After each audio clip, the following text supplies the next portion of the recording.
안녕하세요. 한국꿀벌연구소입니다. 오늘은 응애 방제를 위해서 사용한 개미산개를 보관하고 재사용하는 방법에 대해 이야기해 보겠습니다.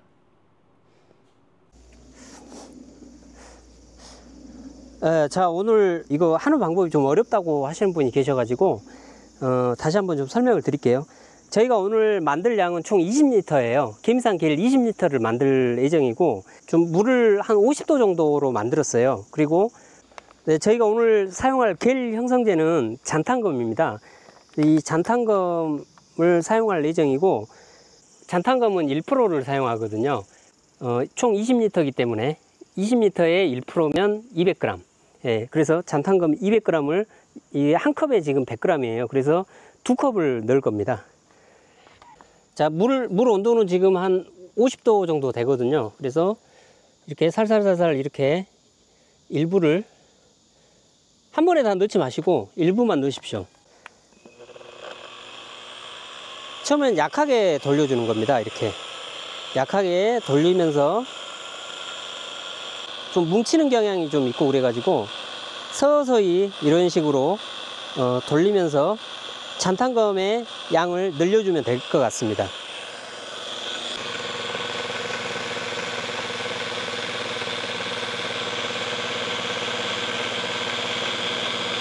잔탄검을 이렇게 넣으면 처음에 이렇게 뭉치더라고요. 근데 계속해서 용해를 하다 보면 이 뭉친 게 풀어져요. 아, 제가 까먹었네요. 오늘 총 20리터의 개미산개를 만든다고 말씀을 드렸잖아요. 그래서 미리 물을 10리터를 준비를 했습니다. 물 10리터와 개미산 10리터 합해서 총 20리터가 되는 거거든요.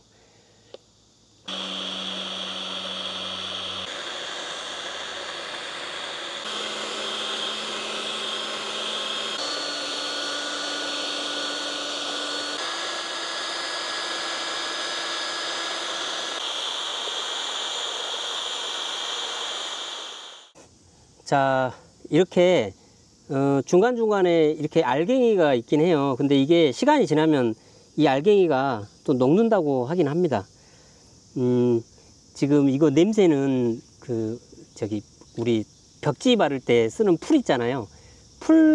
풀의 냄새가 좀 나는 것 같아요. 풀 같은 그런 냄새가 좀 나는 것 같고, 느낌도 그 풀 같은 그런 느낌이에요. 지금 여기는 물 10리터에 잔탄검을 200g을 넣기 때문에 조금 점도가 강한 그런 상황이죠. 여기에 추가로 개미산이 10리터가 들어가면 전체 양은 이렇게 됐고요. 한 5분 정도 제가 지금 돌렸거든요. 5분 정도 돌리면 이렇게 알갱이가 중간중간 보이긴 하는데, 이거는 이제 시간이 지남에 따라서 이 알갱이는 없어지는 거고, 이렇게 겔이 완성이 됐습니다. 뜨거운 물을 사용을 했기 때문에 약간 뜨거워요. 그래서 뜨거운 상태에서 개미산을 혼합하면 안 되기 때문에 좀 식은 다음에 한 1시간 정도 지나면 이게 다 식을 거예요. 그러면 그때 저희가 추가로 개미산을 혼합하겠습니다.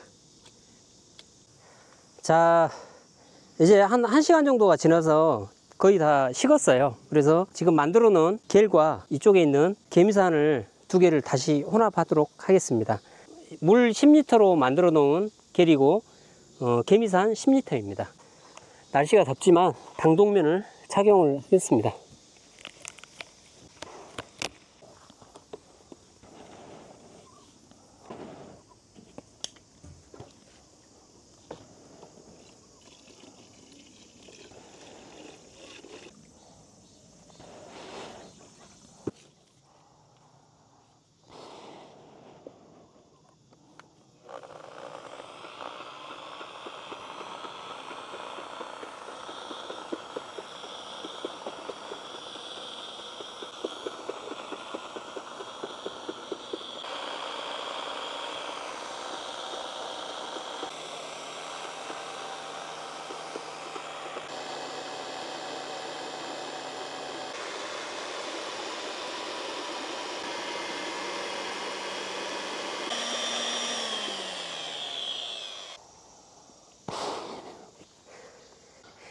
이렇게 해서 개미산 농도 40%인 개미산 개를 완성을 했습니다.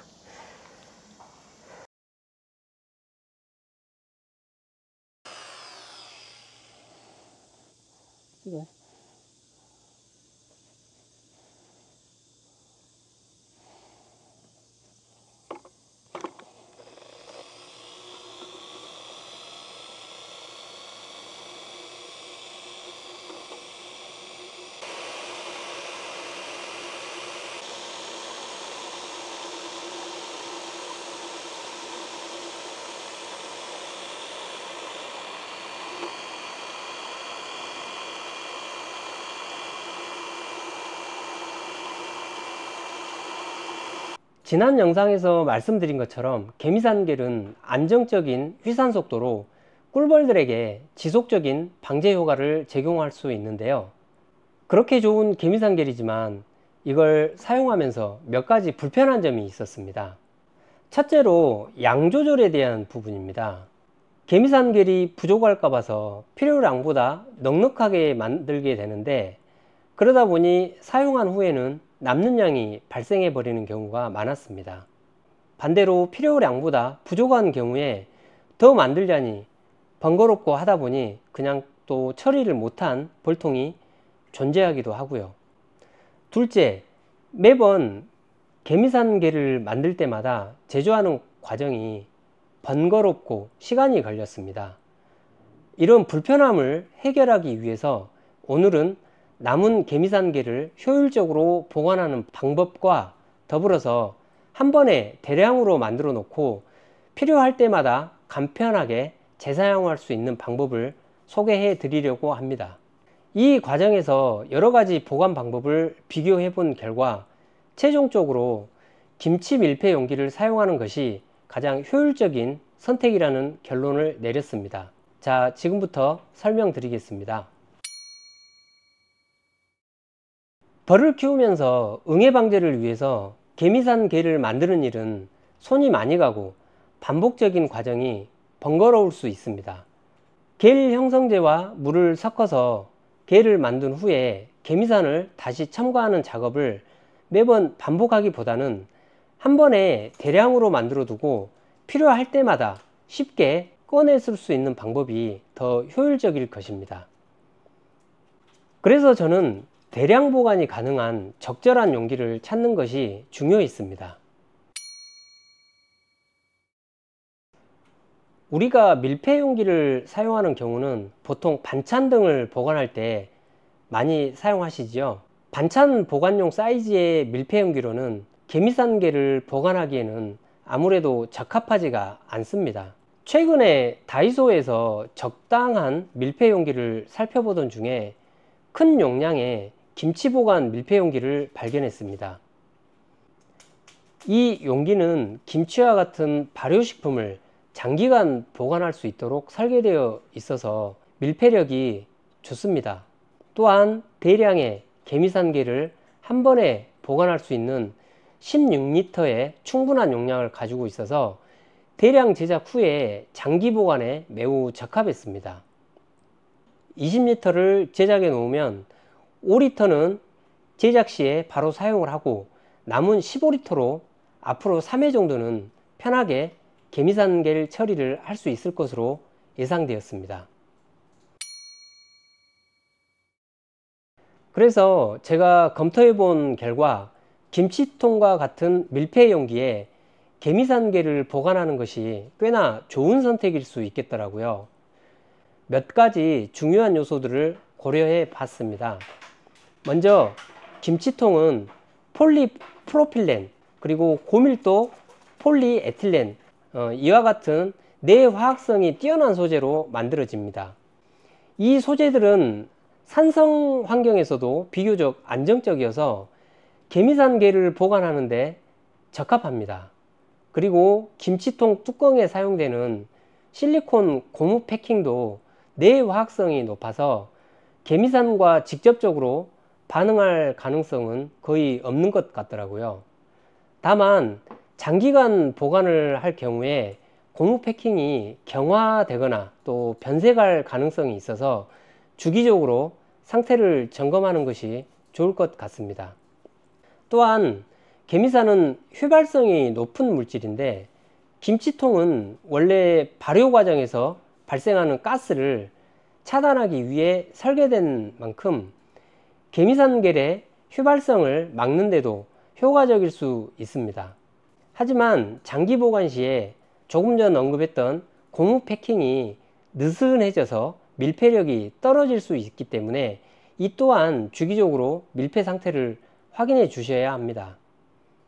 그리고 개미산겔의 물리적 상태도 중요한데요. 김치통은 냉장 보관이 가능하기 때문에 적정 온도에서 보관하면 겔의 상태를 비교적 안정적으로 유지할 수 있을 것 같습니다. 다만 장기 보관 후에 재사용을 할 때는 겔의 상태를 다시 한번 확인을 하고 사용하는 것이 중요합니다. 만약에 개미산겔이 변형되거나 개미산의 농도가 변했다면 방제 효과가 떨어질 수 있거든요. 마지막으로 용기와 그리고 개미산 간의 화학적 반응 가능성도 살펴봤습니다. PP나 PE 같은 소재는 개미산과 화학적으로 비교적 안정적이지만 장기적으로 보면 미세한 반응이 일어날 가능성도 있습니다. 그렇지만 일반적인 사용 환경에서는 큰 문제 없이 사용할 수 있을 것으로 보입니다. 개미산겔을 대량으로 만들어서 미리 준비해 둔다면 응애 방제 작업이 훨씬 간편해지고 효율성이 극대화됩니다.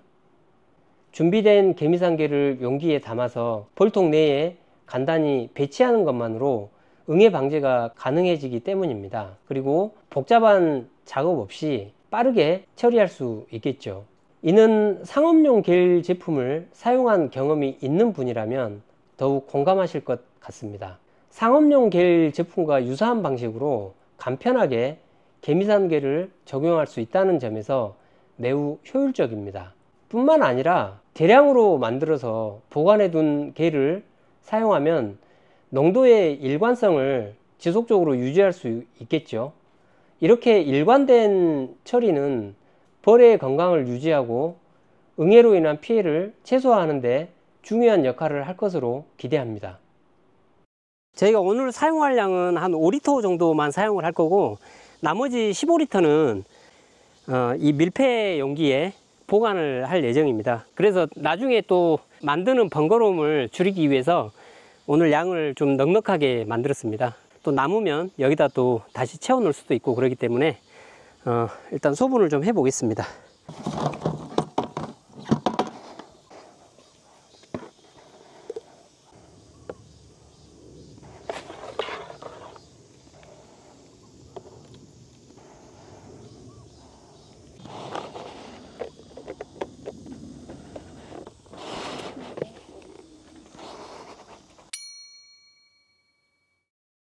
이 모든 요소들을 고려해 보았을 때 김치 밀폐 용기가 개미산겔을 보관하고 재사용하는데 가장 적합한 선택이라는 결론에 도달했습니다. 이 용기를 사용하면 대량의 개미산겔을 안전하게 보관하고 다음 방제 작업 시에 빠르고 효율적으로 사용할 수 있습니다. 오늘 영상에서는 다이소에서 발견한 김치 밀폐 용기를 활용해서 개미산겔을 대량 보관하고 재사용하는 방법에 대해 설명드렸습니다. 여러분도 이 방법을 사용해서 양봉 작업의 효율성을 크게 높일 수 있었으면 좋겠습니다. 그 외에 궁금한 점이나 질문이 있으시면 댓글로 남겨주시기 바랍니다. 그리고 구독과 좋아요도 부탁드리겠습니다. 지금까지 한국꿀벌연구소였습니다.